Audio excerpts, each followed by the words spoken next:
আসসালামু আলাইকুম। বিডিকেট আড্ডার পক্ষ থেকে আমি রকি আছি আপনাদের সাথে। এই মুহূর্তে যারা আমার এই ভিডিওটি দেখছেন সবাইকে জানাচ্ছি আন্তরিক শুভেচ্ছা এবং অভিনন্দন। ভাই ঠান্ডা লাগছে বুঝছেন? যার কারণে আসলে ভয়েসটা একটু অন্যরকম হতে পারে। আপনারা আবার কিছু মনে টনে কইরেন না। তো যাই হোক আসলে যে প্রসঙ্গটা নিয়ে আমি একটু কথা বলতে চাই, এমনিতে ভাই আমার মন মেজাজ আজকে অনেক খারাপ। কারণ আমার এক কাছের ভাই উনি আজকে ইন্তেকাল করেছেন। যার কারণে আমি খুবই শোকাহত।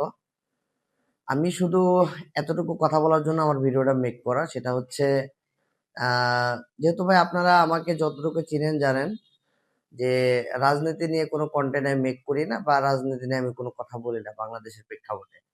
তবে আজকে বলতে বাধ্য হচ্ছি, কারণ এতদিন আমরা দেখেছি বিএনপি জামাত যে দুইটা রাজনৈতিক দল, তাদের ভিতরে যে বন্ধনটা, ভাই ভাইয়ের ভিতর যে বন্ধনটা আপনারা নিশ্চয় জানেন, তারা এখন আর জোটে নাই।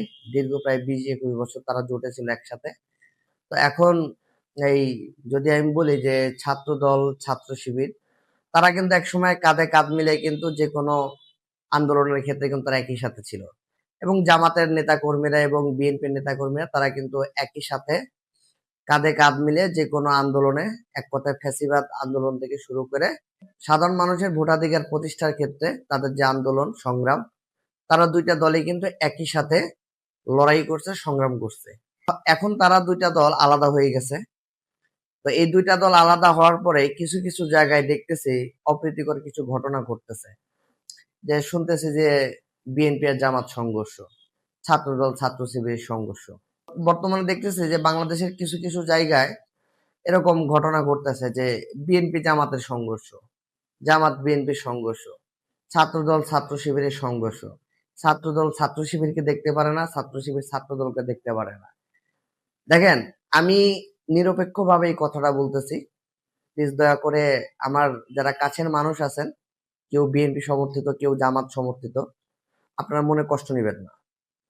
আপনাদের প্রতি যথেষ্ট সম্মান রেখে আমি কথাগুলো বলতেছি।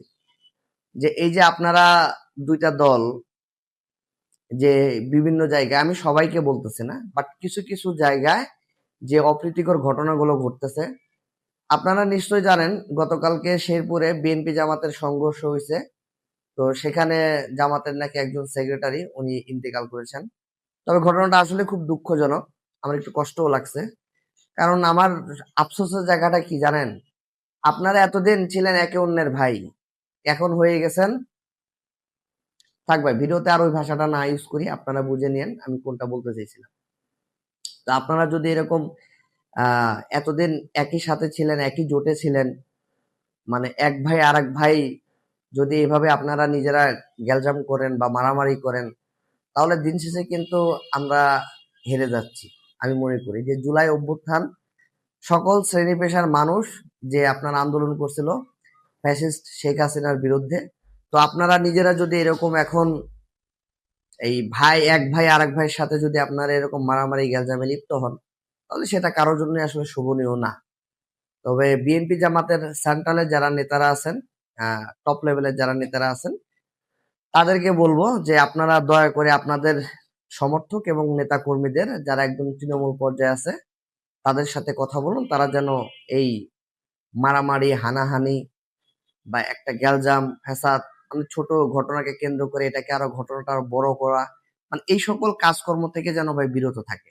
কারণ দিন শেষে কিন্তু আমরা যারা জনগণ আছি, সাধারণ মানুষ আছি, আমাদের প্রত্যেকেই কিন্তু আমরা ক্ষতিগ্রস্ত হচ্ছি বা সামনে আরো হব।